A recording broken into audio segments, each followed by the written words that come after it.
to another episode of To Throw Over Noise. I am half of the show. My name is Jeff. The other half of the show, in the usual co-captain seat, there is Mark A. Johnston. Mark, how you doing? Hey, man, I'm doing well. We've got lots of good baseball going on right now. I'm kind of addicted to the World Baseball. What the hell is it called? The World Baseball Classic. You're so addicted to it that it has confounded you. Well, I'm used to saying it in Swahili. Oh, yes. So, you speak Sanskrit often when not. In fact, this podcast is the only time you've taken a vow of Sanskrit that you only talk Sanskrit except for when doing this podcast. Right. And that's not easy majoring in Sanskrit. No. You know? And no, it's really kind of lonely, too, because nobody else really understands you. Oh, no, not even. There's no professor even. Yeah. We've got a lot to talk about. I've got a lot of World Baseball Classic stuff here. So let's just get right into it and jump into BP. So I got a couple of things non-Baseball Classic related, just baseball history related I wanted to talk about before we dive into our thoughts on the World Baseball Classic. First of which, I've been watching, Mark, I think I've told you this, I've been watching a lot of college baseball and college softball. Yeah. One, I think I finally figured out why, because those games mean something. And I have a real hard time watching spring training games, and I think it's because they just don't matter. It doesn't matter what happens in those games, so I've been more invested in college baseball and softball and now the WBC because the outcome matters. So I can't wait for opening day so that I can watch Major League Baseball. Yes, very exciting. We're at an exciting point in the preseason, and especially with the World Baseball Classic. Lots of good baseball going on. And in an A's fan, I've got so much to look forward to. It's very exciting. Very. Yeah, they went out and got a bunch of expensive free agents, I'm sure. Yeah. So this is something I didn't know about college baseball. If you want to, you can use a wood bat. Really? Yeah. So there is an infielder. He's a junior for the University of Oregon, Raku Nishida. He is from Osaka, Japan. He hit his first career home run last week with a wood bat. Good for him. Yeah, I mean, I guess it makes sense. If you can use wood or aluminum, you're probably going to choose the metal bat, right? Because it's lighter and you're probably going to hit the ball harder.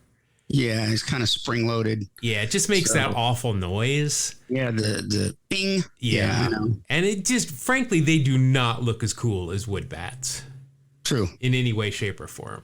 I got to admit, I'm a little addicted to buying wood bats now.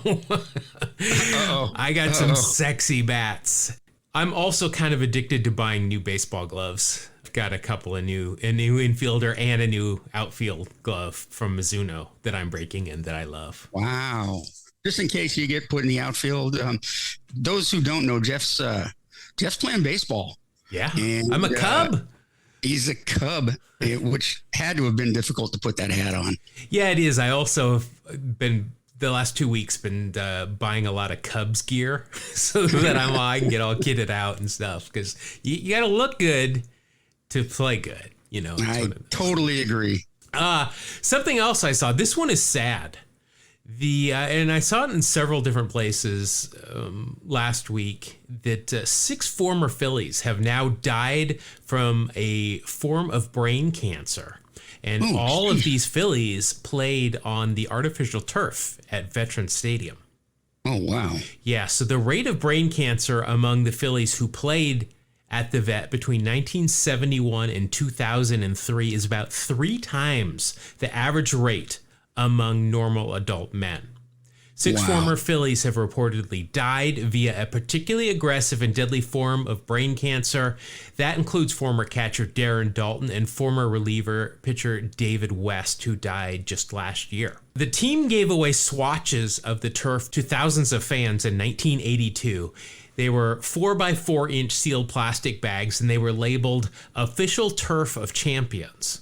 Now, I do want to point out that the Phillies, by the way, did not win the World Series, did not win the National League pennant, did not win the National League East the year prior or that year. So I'm not sure if they were actually like giving away swatches from Busch Stadium where the actual reigning World Series winners played or not. But that's what they put on the turf.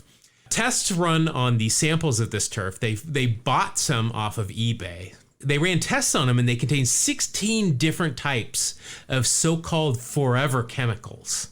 Oh, geez. So I'm guessing forever chemicals, you're probably not going to be able to get rid of them. The chemicals are probably here forever. Yeah. The Phillies said that they've consulted with several brain cancer experts who told the organization that there is no evidence of a link between the artificial turf and the disease. But of course, these are the experts that the team paid to do the study. So I don't think I believe them. Right. Yeah. So one of the doctors is also named, that the Phillies hired was named Dr. Martin Van Nostrand. So I'm not buying it. I get the reference. Yeah, by the way, special today, count the number of Seinfeld references in this episode, win a prize. It's a virtual prize. Well, I'm not saying what it is. I'm just saying count the number. Let's see if anybody can come up with the number of Seinfeld references in this episode today. A couple of other things. So the Rays. The Rays are following the Mariners' example, and I cannot be happy about this. The Rays are losing their road grade uniforms as well. Oh, no. Yep, they're going the Mariners route. They're going to be wearing navy blue on the road. I would frankly rather the ghost rule be kept in perpetuity than let teams do this. Wow. I am not happy with this. Not happy with that at all. I did also want to mention Joe Pepitone passed away yesterday. We're recording this episode obviously a little late because of some technical difficulties. I'd like to talk more about him. I think we're going to save that for next week because we've got a lot still to cover here this week. But he was a real character, and we don't have enough time to do him justice today. So we're going to put a pin on that, but that was sad to see Joe Pepitone. Not only a character, but just a great name, Pepitone. Yeah, absolutely. Rolls off the tongue, and it just sounds right. Yeah, now, I don't have this written down, but I'm pretty sure Joe Pepitone was at Yankee fantasy camp when Kramer went to and got in the fight with... was it Mickey Mantle at the fantasy camp? I think he plunked Mickey Mantle. Yeah, I'm pretty sure Joe Pepitone is mentioned in that episode, but I can't be certain. That's an unexpected Seinfeld reference right there. All right, so let's get into some World Baseball Classic talk here during our BP segment. How great, Mark, are these Great Britain away uniforms? Oh, they're beautiful. They're falling apart. They're so beautiful. Well, first of all, I just think let's start with the away gray uniform. So first of all, they're gray. Tip of the hat to you right there from me. They're just so British. They are very matter of fact, no bright colors, no gradients, no weird designs or fonts, just Great Britain in very small text. Great. I think the aprons of the Great British Bake Off have more personality than their away uniforms. Well, I don't think baseball is funded all that well in Great Britain. Well, I mean, hey, they won a game yesterday. They did. That'll help the funding. I'm also wondering, though, with these uniforms, did they just forget they needed to design their uniforms? And so this just defaulted to the default uniform? Just bought some iron-on letters. Yeah. Well, I saw one comment said that it looked like they ordered their uniforms from Vistaprint. And apparently they very well might have. So apparently they ordered these uniforms late and they were not exactly what they were expecting when they arrived. So not in time for a do-over. To me, it kind of looks like the default jersey in MLB The Show. If you just want to quickly play a game and not spend 2 weeks creating a team like some of us do. That's right. What it looks like. By the way, the new MLB The Show comes out next week. I'm pre-ordered and ready to go.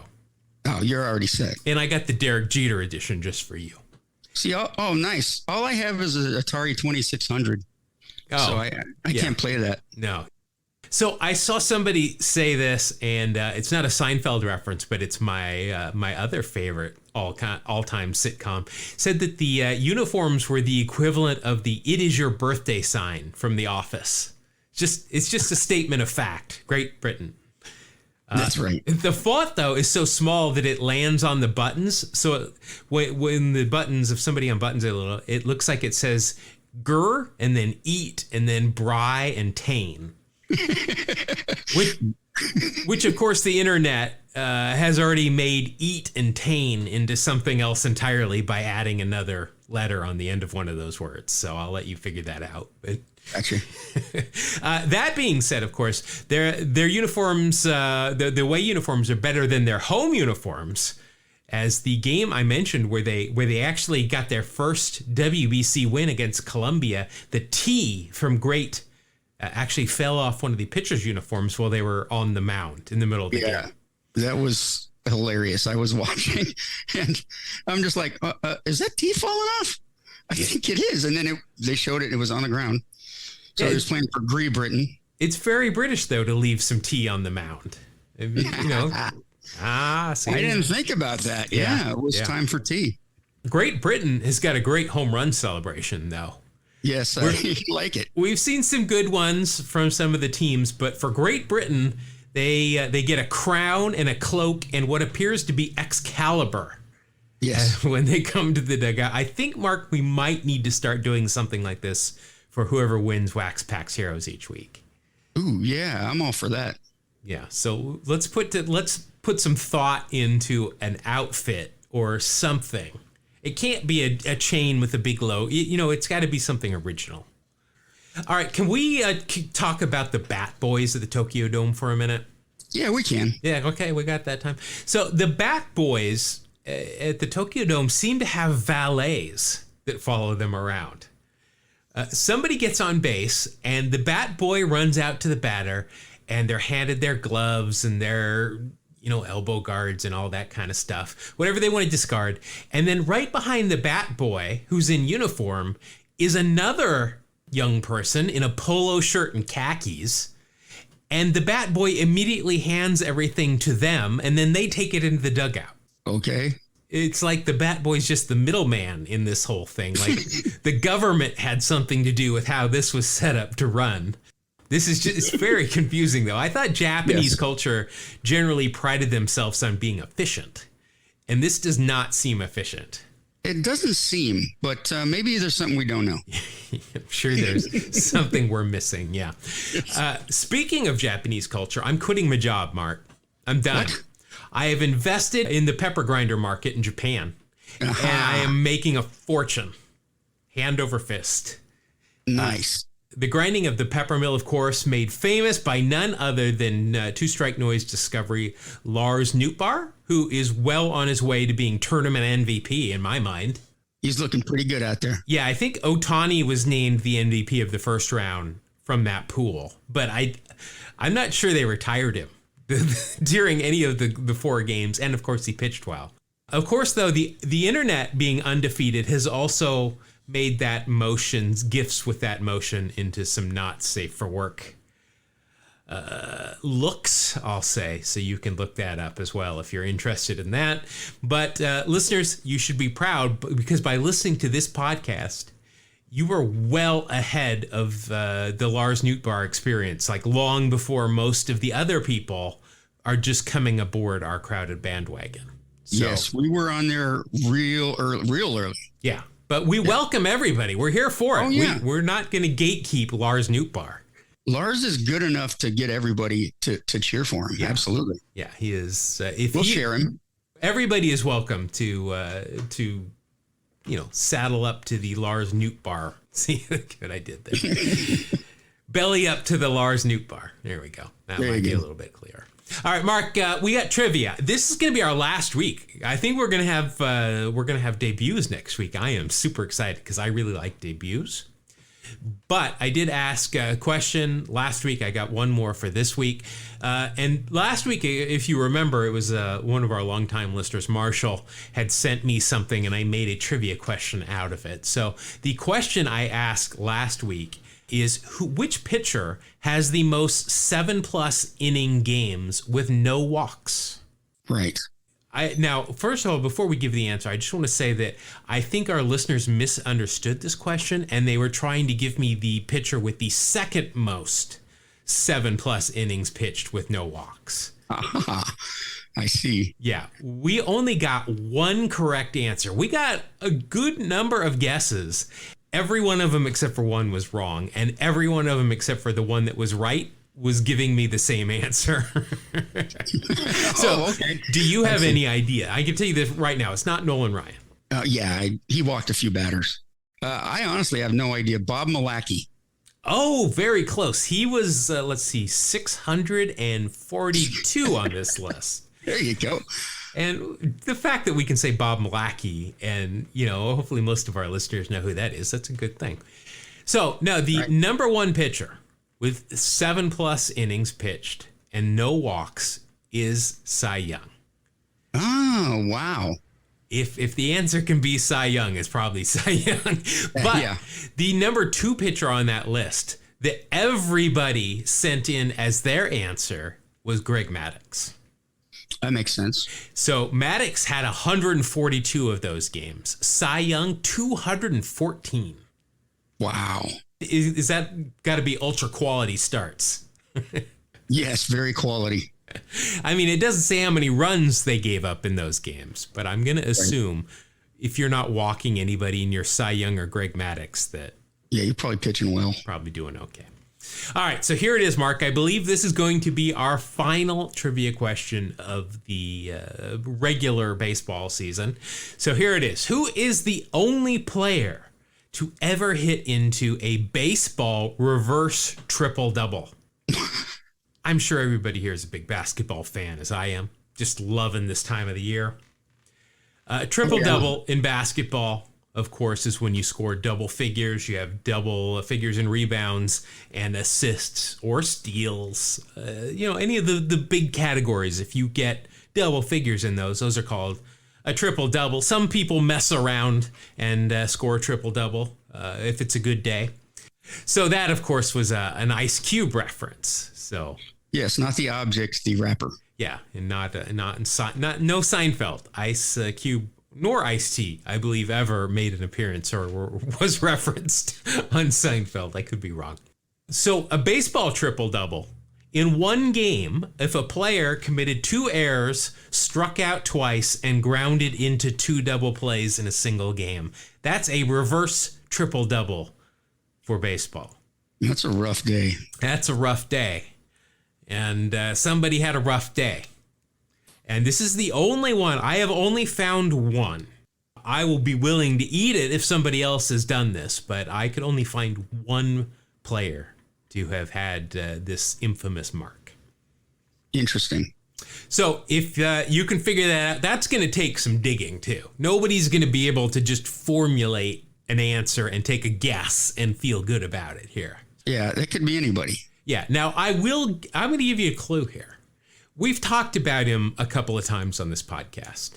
Okay. So it's not Bob Smith, appeared in 6 games for the Philadelphia Blue Jays in 1929. Okay. It's going to be somebody that if you're familiar with this podcast, you're going to know the name and we've talked about him before. That's fair. Yeah. So that'll kind of help you a little bit, not much. But anyway, so we'll tell you how to get a hold of us. You can send in your answers. We'll tell you at the end of the show how to do that. I just realized, Mark, I didn't tell you the one person that got this question right. Right. Yeah, that would have been bad. So unfortunately for you and I, Mark, the one person that got this right is the one person that likes to make fun of us and not use their real name. Of course. So their name this week is Who's Uglier, Jeff with a mustache or Mark without one? Whoever this is pretty funny. Yeah, looking. With that too, probably. All right. So again, congratulations to you. Everybody else, keep them coming. Just I'm glad I kind of stumped most people on that one. I think I'm going to do it again next week. But that's going to do it for our BP segment. Mark, it is time for everybody loves these episodes. It is time for what we like to call Tales from the Dugout. It's a couple of shorter stories that are not as long as our usual episodes, so we kind of bunch them together, and we've got a couple of shorter stories for this week. And Mark, I'm going to have you go first. All right. Well, I actually found something interesting. It happened in 1956 with the New York Yankees. And yes, that is a big year. It was a big year for Mickey Mantle, who hit 358 with 52 home runs that year. Jeez. Yeah, he had a pretty good year. They made it to the World Series against the Dodgers, and they lost the first 2 games. But then the Yankees drew a line in the sand, and they had 5 complete games in a row. Wow. Yeah. So Whitey Ford, Tom Sturdivant, Don Larson, Bob Turley, and Johnny Cucks. Don Larson, of course, that was the perfect game that he threw. And you mentioned Tom Sturdivant. Yep. We if you've listened to a lot of this show, you know who that is. That's right. And you know what was funny is I was thinking about our interview with Ralph Terry. I remember I said something about Mickey Mantle in an interview, referring to Don Larson as Goonie. And I never mentioned that, but when Ralph went to talk about Don Larson, he called him Goonie. So I was like, oh, I guess that was accurate. Do we know how that nickname came across or came to being? He's apparently just a goofy dude, you know. Mantle's story was about Don Larson walking around during the perfect game going, wouldn't it be funny if I threw a no-hitter in a World Series? Meanwhile, everybody is running away from him in the dugout, not wanting to be anywhere near him. Exactly. So, yeah, I thought that was pretty cool. 5 straight. One note on this I wanted to throw in. Casey Stengel referred to Don Larson as a man who liked beer. There you have it. I think we've talked about a lot of guys that like beer. Probably Don Larson liked beer a lot, too, enough to make Casey Stengel notice. He stayed in a lot better shape than some other guys that like beer, like David Wells, or, those kind of guys that David Wells, of course, looked like a Yankee from the 20s out there on the mound. But yeah. All right. So we talked a little bit about the WBC during BP today. I kind of want to dip my toe in that a little bit again, because Mark, I want to ask you, first of all, what's your all-time favorite drink, your beverage?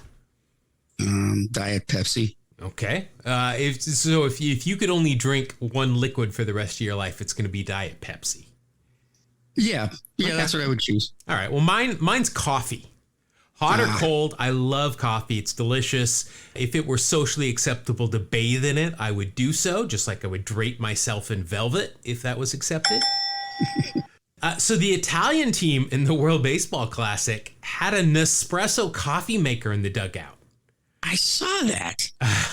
Those Italians. Yeah, I believe there were still coolers of like water and Gatorade as well, but I love it. If they could get a barista in there as well, that would really be awesome. Like not a bikini barista, probably just like a hipster who really, really takes their coffee seriously. Maybe a little too seriously in the dugout. That would real coffee snob. That would be pretty cool. So I think we talked about it. I learned just like a year or two ago that I remembered seeing players drinking like steaming hot coffee in the middle of summer before games. And I thought it was weird until I found out that they did that to help the greenies kick in a little bit faster.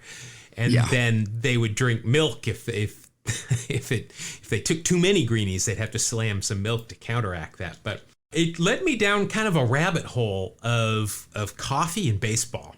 So baseball and coffee have a relationship before the greenies, though.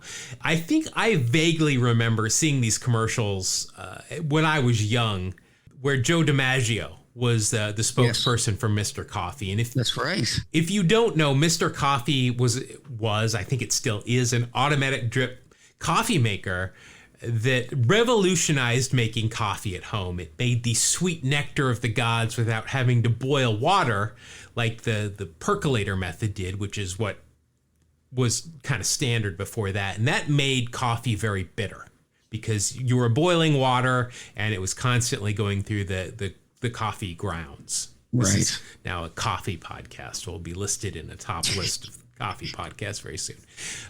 Well, this whole revelation might be also what led Joe DiMaggio to learn how to dunk his donuts. That's true. Yep. But now that's not the only way that coffee, and in particular Mr. Coffee, is linked to baseball. Mr. Coffee was designed by a guy named Vincent Marotta. But before he came upon the new way to brew coffee at home, he was a baseball player. In fact, he was a very good baseball player. who signed with the St. Louis Cardinals in 1942 as a center fielder. But before his first spring training, Vincent enlisted in the Army and was off to World War II. After the war, he returned and actually played football professionally for the St. Louis Browns. He was a really good athlete. Well-rounded. Yeah, but of course, this is not a football history podcast, so we'll skip forward to the coffee and baseball stuff. Vince needed a big name to help get the word out about his new coffee maker. So being a former baseball player, he looked up Joe DiMaggio and thought, hey, who better to pitch coffee makers, right? So Joe was already out there as a spokesman for Camel cigarettes, telling the public that Camels had 28% less nicotine than the other leading lung darts. To me, I'm thinking that, they're almost too healthy not to smoke. If they've got 28% less, that's a good point. Can be called like fire sticks of life. They really they need to rebrand it there. Build muscles, I'm sure. So Vince calls up Joe D, as one does. You just look up the phone number of the best baseball player, just look him up in the phone book and reach out and touch someone. And there's Joe DiMaggio. Well, it just so happened that as Joe was talking to him on the phone, he mentioned to Vince that he had just recently won a Mr. Coffee in a golf tournament. And his sister was, at that very moment, in the kitchen brewing up a fresh pot with said Mr. Coffee. Wow. That's great and all, but Joe was not interested in pitching a coffee maker. He had, more coffin nails he needed to sell to Americans, so he was happy with that. But Vince was not going to take no for an answer, so jumps on a plane the next day, flies to Joe's hometown near San Francisco, calls him again, which I'm sure Joe really loved. He couldn't really block him because he didn't have caller ID yet. Wasn't set up. I think he'd purchased it. He just hadn't set it up yet. But he agreed to hear Vince out again, and they went out to dinner. And eventually Joe capitulated, which, I'm sorry, I know it's a big word. Baseball fans are going to have to look it up. But so Joe DiMaggio goes on to be the spokesperson for Mr. Coffee for over 20 years. Thanks for the rebate, Joe. You're welcome. And now when you buy a Mr. Coffee, I'll send you a $5 rebate check, too, with my signature. Because I know you're going to love the delicious way Mr. Coffee brews. The Tuesday Bridge Club sure does. Never knew coffee could taste so great. Or brew so fast. Buy one of these Mr. Coffees now and get your $5 rebate from America's favorite coffee maker. So I chose that one because he's referencing these $5 rebate checks. First of all, there's a lot of commercials. 20 years. There's even one from 1990. That's... Wow. I know 1990 is 33 years ago at this point, but, to us, I think it probably still seems like it's just 5 years ago. But, he was doing these for a very long time.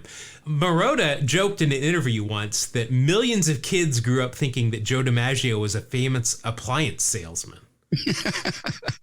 Ironically, Joe did not drink coffee. He had chronic ulcers, and drinking coffee would upset them. When he did occasionally have to have coffee, he would drink Sanka Instant. Sanka. Yikes. That's, what are you going to tell me next? He didn't actually smoke Camels. He was more of a Virginia Slims guy. Yeah, could be. False advertisement, but. Absolutely. Sanka. That's like the Smirnoff Ice of coffee. Yes. It is the cubic zirconia of beverages. Yeah. It's a weird choice. But so remember at the start of the story, I mentioned that the Mr. Coffee allowed users to brew coffee without boiling the water. Well, right. Mr. Coffee would heat the water to exactly 190 degrees, which was a little bit under the boiling point. Well, water has not changed the boiling point since Mr. Coffee. It's still the same. It's a little bit under the boiling point, though. Well, in the early 1980s, there was a new drug that became popular on the streets, crack cocaine. Now, why do I bring this up? Well, Mr. Coffee machines, they were flying off the shelves at that point. They were hard to find. It turns out it wasn't because everybody liked the way it made coffee. It's because when cocaine is dissolved in a solution of sodium bicarbonate and hot water, it forms crack cocaine. The temperature that the water needs to be in order to create crack just so happens to be exactly 190. The same Wow. magic number that Mr. Coffee heats its water to in order to make the perfect cup of coffee. Wow. Professional podcasting right there. WBC, coffee, crack cocaine. If Paul Harvey were still alive, I believe he would tip his cap to us on that one. Yeah, now you know the rest of the story. Exactly. So Joe DiMaggio, coffee, crack cocaine, and Vincent Marotta. Very nice, Jeff. I'm wondering, do any of our listeners still have a Mr. Coffee? Hey, those things last forever. Well, it led me to do a little searching on eBay because I thought, well, let me see, that commercial we played, Joe DiMaggio is sending you a $5 rebate.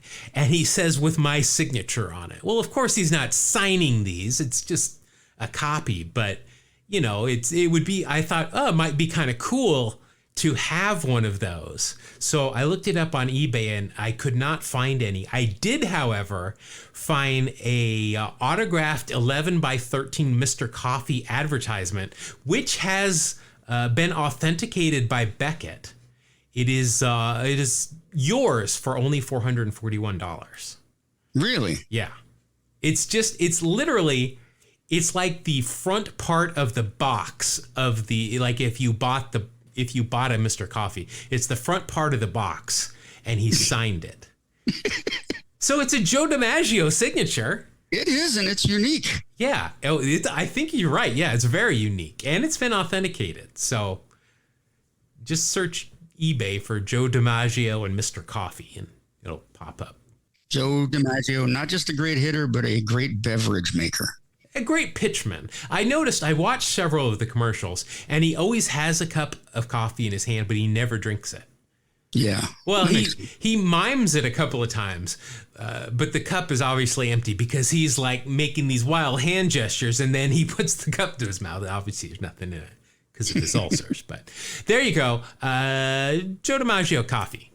Been hanging on to that one for a while. Wanted to get that one in there. All right, well, that's going to do it for our shorter stories in this episode of Tales from the Dugout. Mark, it is time, probably not as much fanfare. Like I said at the beginning of the podcast, I can't watch spring training games because they don't mean anything, right? Yeah. But well, last week you completed your back-to-back-to-back, your three-peat of Wax Packs Heroes Championship. The ticker tape parade, from what I understand, was spectacular. They're still cleaning up. Great. Oh, it was unbelievable. Yeah, we enjoyed the ticker tape. We collected it all and saved it for future use when we win next time. When you win your fourth. Yeah, thanks a lot. So what we're going to do this week and maybe next week, we're gonna just play an exhibition game of Wax Packs Heroes. I thought this is the perfect time, just like Major League Baseball's tweaking and making some new rules. I thought we'd do it here during our exhibition games. Tweak the rules a little bit to see how we like it for next season. But Mark, before we do that, everybody's waiting for it. Play it. Wax Pack Hero! Gonna pull a Wax Pack Hero! Gonna start in his eyes! Wax Hero! On the podcast tonight! All right, so Mark, I've got in my hands today, I've got a couple of packs of the 1988 Fleers. We'll go through them. I thought we'd, like I said, tweak the rules a little bit here. These are the rules that I thought we might lose. Thought we might lose the sweatband rule with your caricature or jersey number. It just doesn't happen that often. Sure. They're great if it happens. If you see them, we like that. I was thinking about the final 3 seasons in Seattle rule. Yeah. Maybe losing that, the 2 flaps or no flap on the batting helmet. I think we've had that happen once, and batting without batting gloves. I'm not sure if we've ever had that happen. So that was my proposal, was to lose those.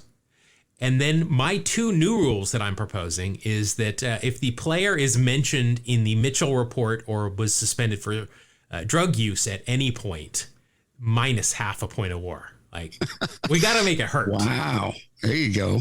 All right. Okay, I like that. And then another one is if we easily find that they have an acting appearance on their resume. So, There you on a go. TV show or something. A lot of these guys have IMDb pages, but it's because they host Baseball Tonight or, whereas on a DVD about the World Series or something.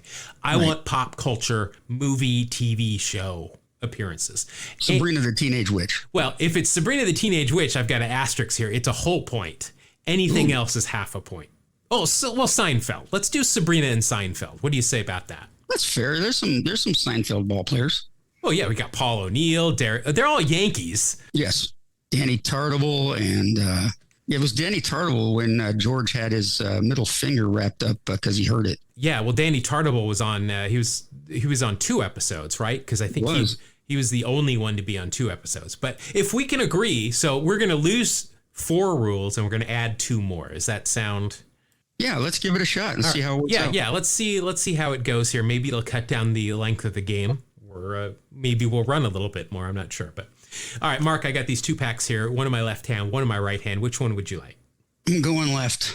Left. All right, I'm going to just have you go first. We've determined it doesn't matter. I'm going to lose regardless. So No, it's an exhibition. You might pull this off. all right, Mark, so you've got a Los Angeles Dodgers sticker here that I'll make sure to send you.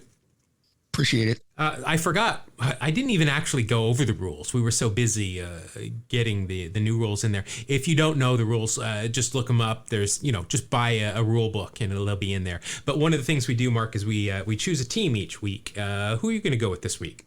I thought I might go with the Cleveland Indians or the Guardians. Sorry. The Cleveland franchise. All right. Yes. Let's see. If you're going to go with Cleveland, you know what? I'm going to go. I'm watching the end of the Canada game right now, and their uniforms look like the Reds. So I'm going to go with the Reds. There you go. Okay. If Australia was playing, I would have chosen the A's. There you go. All right, Mark, your first card here is my all-time favorite relief pitcher. Your all-time favorite. Yes, relief pitcher. Yes. Is it Dennis Eckersley? No. Okay. I have no idea. It's Gene Nelson. How long have we been doing this? Yeah, I don't think I'd have got that anyway. Really? Yeah. I love Gino. I say that every time we talk about him. Let's see. Gene Nelson played for 13 years in the big league. 6 with Oakland, 3 with the White Sox, 2 with Seattle. That was before I was watching baseball. That was his second and third year in the big leagues, 82 and 83. And then 1 apiece with Texas, California, and the Yankees. In 1988, of course, he was with the A's because the A's went to the World Series that year. He was a stud out of the pen, 9-6, 3.06 ERA, finished 20 games, appeared in 54, 111 and 2/3 innings out of the bullpen. That's impressive. He did have 1 start, but still, that is a lot of innings out of the bullpen for Gino. Struck out 67, a 1.25 ERA plus, and that is good for a WAR of 1.5 for a middle reliever. I'll take that. Yeah, plus he's got a good mustache. Of course. I'm going to even give you 0.2 of a point for length, like width. Nice. He's got good girth on his mustache. Kind of a Wyatt Earp. Yeah, so that's going to be a 1.7 right out of the gate for you. Very nice. Oh, well, he was once traded to the Yankees for Mickey Rivers, who we've done a show on, and Oscar Gamble, who has, some of the best hair in the history of baseball. And some of the best cards. Absolutely. Yes, because that hair is featured prominently on those cards. Yep. All right, so on to your next card. It is third baseman for the San Diego Dads. It's Chris Brown. Like, not the punching Rihanna Chris Brown, just regular Chris Brown. I don't remember Chris Brown. I don't really either. I think we've pulled this card before, and I think I've probably made that reference before. But Chris Brown, 6 years in the big leagues, 4 with the Giants, 2 with the Padres, 1 with the Tigers. 1988 with San Diego, he appeared in 80 games as a third baseman, hit .235, .295 on base, 2 home runs, 19 RBI, a 68 OPS plus, and that is good for a .2 WAR. He definitely has real stirrups on, and he's got a mustache here. So that is good for a 0.4 for Chris Brown. Well, I'll take it since I didn't even know who he was. Better than a slap in the face, I guess. Oh, wow. He was traded by the Giants with Keith Comstock, relative of the Comstock Law. Comstock to the Padres for former guest Dave Dravecky, Craig Def Lefferts, and Kevin Mitchell. Oh, wow. Yeah, it's quite a haul there for the Giants. Man, I guess. Pretty sad. Go ahead. I was just going to say, Chris Brown has a much longer Wikipedia page than Gene Nelson. Yeah, definitely. It's actually, I just noticed he's passed away. He suffered burns in a fire at a house that he owned. He was only 45. Yeah, we've definitely mentioned him. We've had his card before because he also drove an 18-wheel truck in Iraq for Halliburton. That's right. And let's see, he also was a high school teammate of Darryl Strawberry. Huh. And he and Straw were on the 1979 Crenshaw High Cougars baseball team. And apparently there is a book by Michael Sokolov called The Ticket Out, Darryl Strawberry and the Boys of Crenshaw. Nice. Yeah, I haven't heard Might of have to look that one up. Yeah, might be interesting. All right, next you have got an infielder for the Boston Red Sox. It's Ed Romero. So let's see. Ed Romero, 12 years in the big leagues, 8 with Milwaukee, 4 with the Sox, and then 1 for Atlanta, 1 for Detroit. 1988 with Boston. He only appeared in 31 games, hit .240, no home runs, 5 RBI, a 53 OPS plus, and that is a minus .6 WAR. He does have a mustache, so that'll only be a minus .5. Ouch. I think he was bench coach for the Astros at one point. We'll see here probably in a minute. Now it's interesting here. This is a posed picture. It looks like they're probably in Anaheim when this was taken. He's definitely on the road, and on the knob of his bat, he's got written number 42. Ed Romero never wore number 42. Now, what my guess is here is that is Dave Henderson's bat. That would make sense. Dave Henderson not obviously, but famously wore number 42. And Dave Henderson was on the Red Sox the year prior in 1987 when this picture probably was taken. So there is a little bit of baseball sleuthing for you. There you go. That's what we do here. Yes. Last thing it says here with the Astros was that he was the manager for the Tri-City Valley Cats of the New York Penn League in 2013 to 2015. Nice.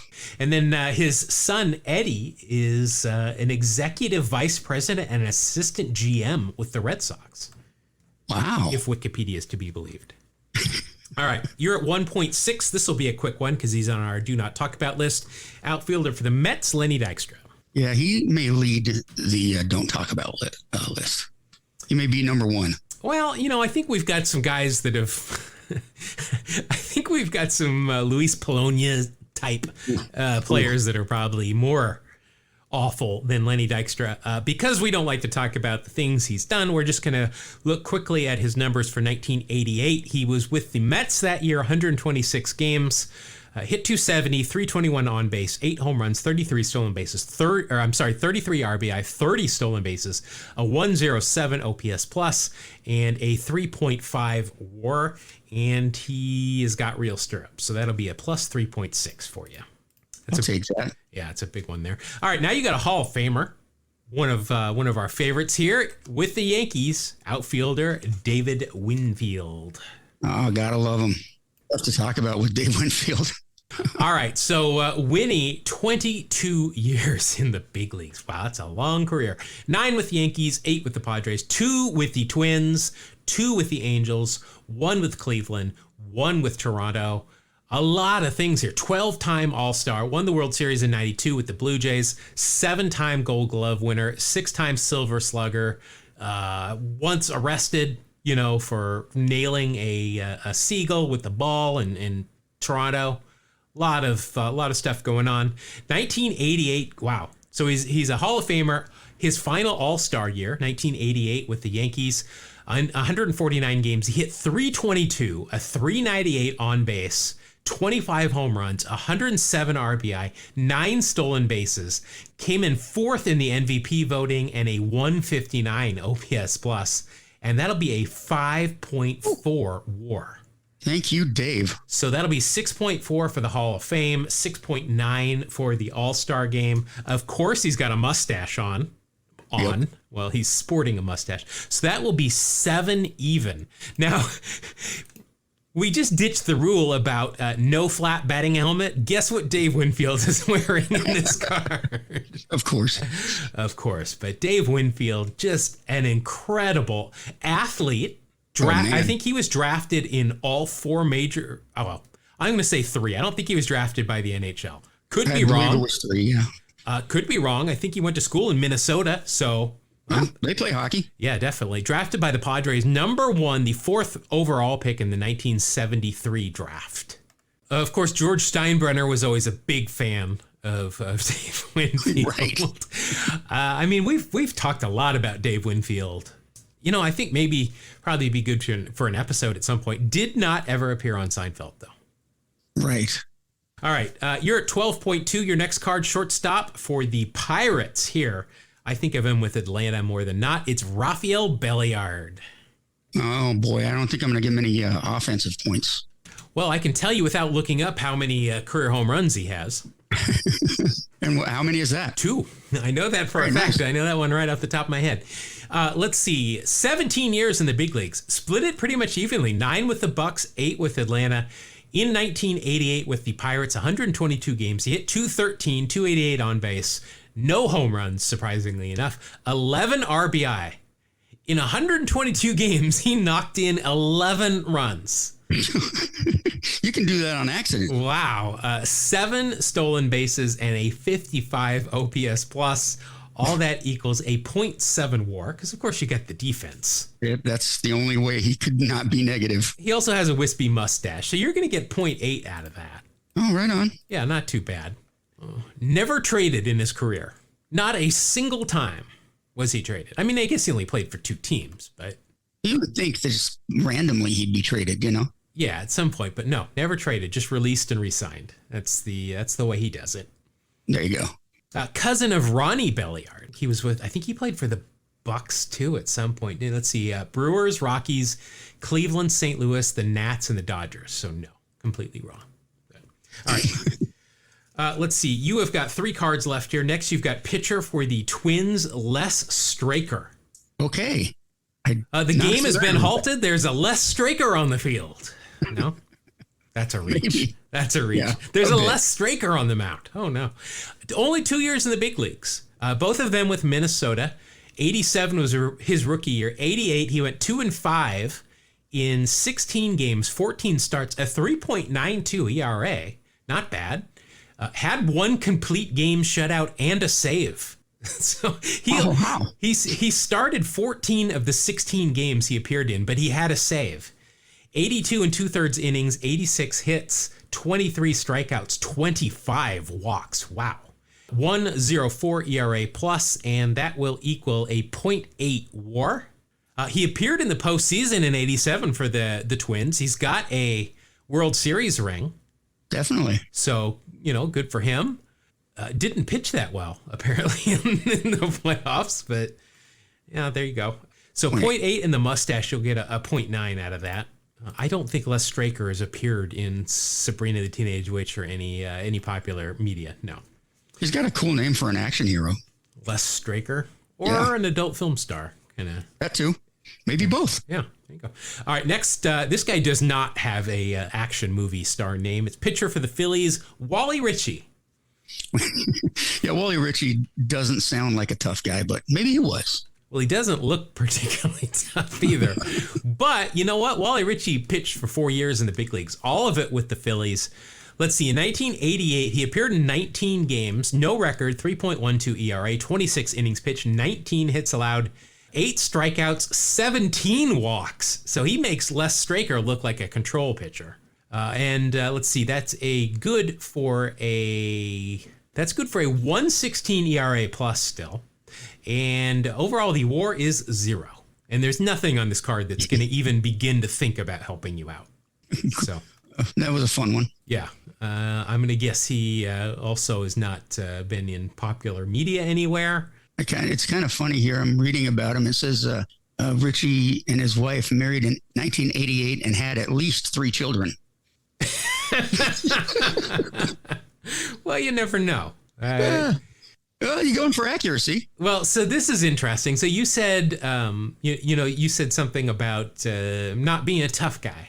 And we've already pulled Lenny Dykstra in this pack. Well, get this. On May 7th, 1991, Richie was in the minors. He was recalled to the majors. This wasn't his debut. But they brought him up because Lenny Dykstra and Darren Dalton had been injured in a drunk driving car accident. So they had to fill the roster.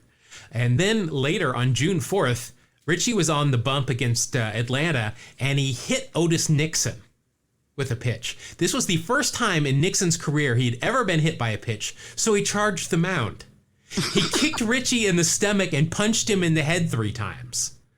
If you're wearing spikes, that is very dangerous. Richie was suspended for 1 game, but he was injured in the scuffle, put on the disabled list. Well, that's pretty hard luck. Yeah. Also looks like he played a lot of. He played for a couple of independent teams, including some in the Bay Area here, as well as the CPBL. He played there.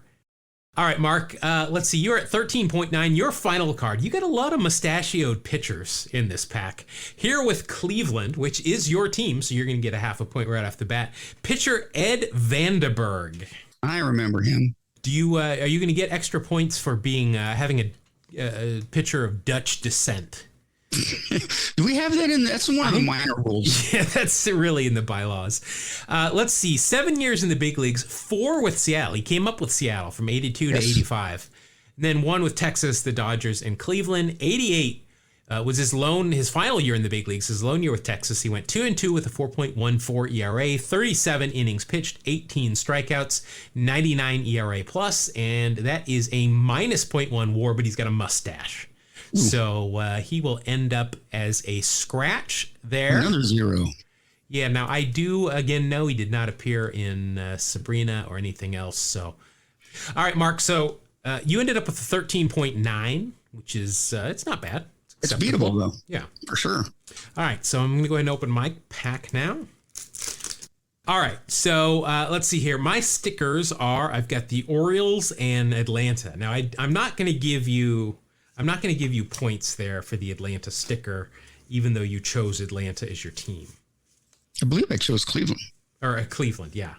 Well, then never mind. Then you're definitely not getting any points. No, definitely not. All right. Well, I think this is going to be a strong card to start out with. It's a little bit later in his career, but here with Atlanta, which is not the team you chose, Dale Murphy. Oh, wow. Yeah, that should get you some points. Let's see. Dale Murphy, no Hall of Fame. Possibly should be. 2-time MVP, though, 7-time All-Star, 5 Gold Gloves, 4 Silver Slugger awards, 18 years in the big leagues, 15 with Atlanta, 3 with Colorado, and then 3 with Philadelphia, and that final 1 year with Colorado. 1988 is the first year after his last All-Star appearance. Let's see, at age 32, he hit .226 with a .313 on base. 24 home runs, 77 RBI, 3 stolen bases, a 106 OPS plus, and he led the league in double plays grounded into. This isn't looking good. Well, that's fun. Still got me a WAR of 3.1. Not bad. Yeah. Famously clean shaven, so obviously no mustache bonus there or anything like that. First round draft pick, 5th overall by Atlanta in 1974. So here's a tie-in for you. Dale was the first base coach for the USA team in the 2013 World Baseball Classic. Oh, really? Cool. I've noticed that there coaches I've noticed that are Hall of Famers, at least, that are coaching. Yep. Is, of course, Ken Griffey Jr. is the batting coach, I believe, for Team USA. And Larry Walker is the first base coach for Team Canada. That makes sense. I remember Bert Blyleven used to be the pitching coach for the Dutch team. Another Hall of Famer. Yeah, that's Bert Behome Blyleven. All right, next I have got an outfielder for your Seattle Mariners. I do not know who this is. This is clearly spring training, and this is frankly I'm kind of in love with this card. Outfielder Dave Hengel. Dave Hengel. Boy, you got me on that one. He's got a mustache. He's a burly guy. He's got a very unique stance. The bat looks like a toothpick in his hands, though. He's listed as only 6'1", 185 here on Baseball Reference. So not sure about that. He's from Fremont, California, and he went to Berkeley. And he was born in Oakland. So I like this guy.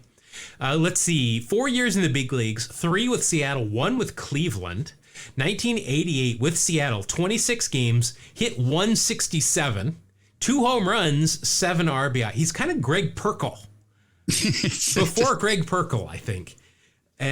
25 OPS plus. Minus 0.7 WAR. Wow, that's pretty not good. Yeah, I mean, he's got a mustache and real stirrups, so it'll only be a minus 0.5 for me. For his career, a minus 2.2. Wow. Jeez. That's rough, but you know what? He was a big leaguer. Yeah. Let's see. He did go on to play a couple of years in Japan for Lotte in 90 and 91. Not much. 20 games and 1 game. And he did not. Yeah, he fared about as well in Japan as he did in the big leagues. All right. Yeah, that's kind of I've noticed that's a recurring theme, is playing only half a season or part of a season in Japan. We're very interested to see how Trevor Bauer does there. Sorry, Japan. I'm sorry. All right, next we have got a guy that I know played forever. It is infielder here for the Giants, Chris Spire. Oh, yeah, absolutely. Let's see. Chris Spire, also from Oakland. I mean, to be honest, though, I already knew this, but the Bay Area has produced so many baseball players. I mean, Joe DiMaggio, the DiMaggios. I mean, they're from Martinez, which is very close to where I live here, like literally a 10-minute drive. Chris Spire, 19 years in the big leagues, 10 with the Giants, 8 with the Expos, 2 with the Cubs, 1 with the Twins, 1 with the Cardinals. 1988 was his second to last year, 38 years old, still appeared in 82 games, hit 216, 3 home runs, 18 RBI, and 89 OPS plus, and that will equal a WAR of exactly 0. Nothing on this card is going to help me out at all. This is kind of like why I don't like to watch spring training games, because I just don't care, because it doesn't mean anything. Chris was the number 2 overall pick in the 70 draft. Wow. So that's interesting. Also, similarity scores here as listed by Baseball Reference, very similar to Zoyo Versailles, who was the answer to our trivia question last week.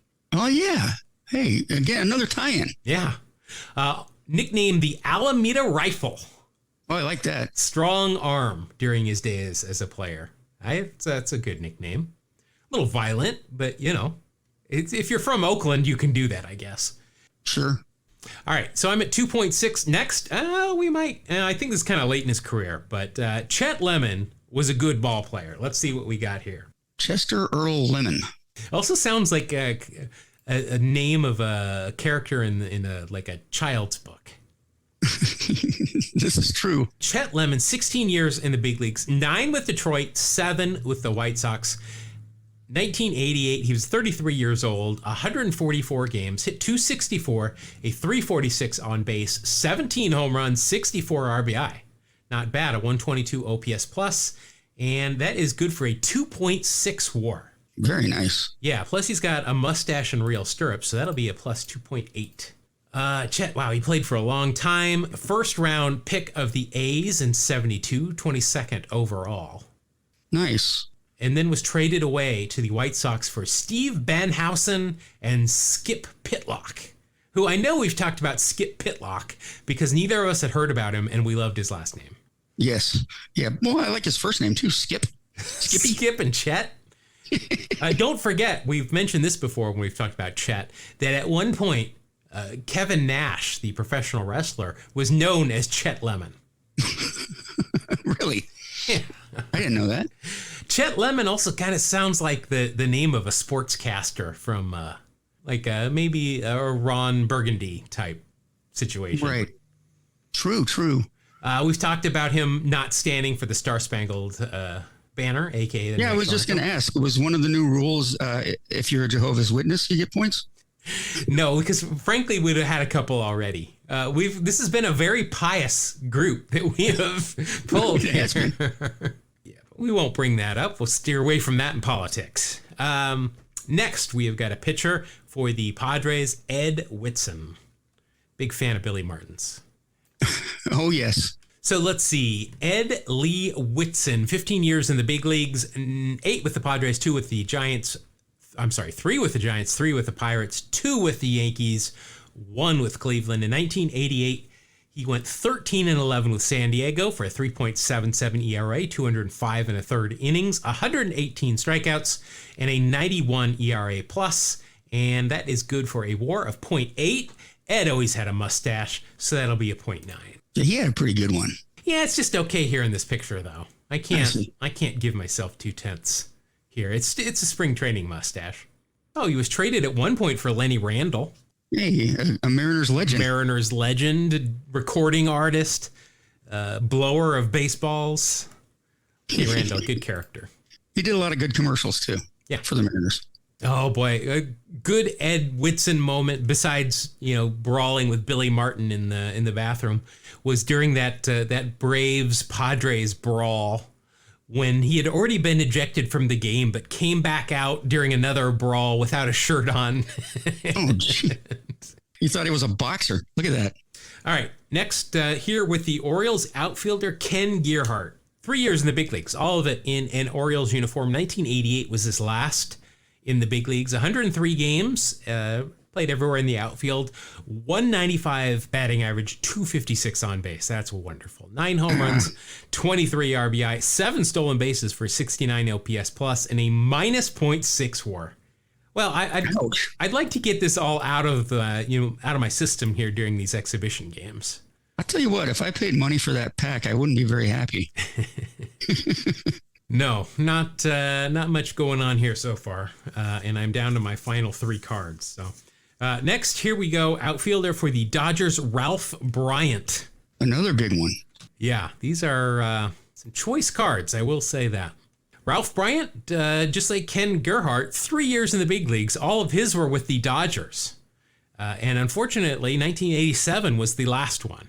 So not much help there. Overall, he had a career WAR of 0.9. He went on to play in Japan for 8 years with the Kinetsu Buffalo.